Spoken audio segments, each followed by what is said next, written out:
Musi ప్రక్షాళనపై BRS యుద్ధం ప్రకటించింది. ప్రక్షాళన పేరుతో పేదల పొట్టగొడతామంటే ఊరుకునేది లేదంటోంది గులాబీ పార్టీ. బ్రేకింగ్ న్యూస్ మనం చూస్తున్నాము. హైదర్ షా కోర్టులో బీఆర్ఎస్ బృందం పర్యటిస్తోంది. సాయినగర్, లంగర్ హౌస్ లో నిర్మాణాలను పరిశీలించారు బీఆర్ఎస్ నేతలు.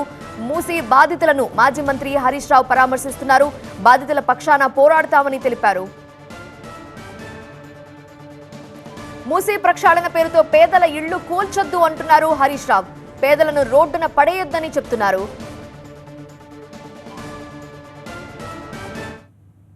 సుందరీకరణ పేరిట ప్రజల జీవితాలతో ఆడుకునే ప్రయత్నం చేస్తూ ఉన్నారు.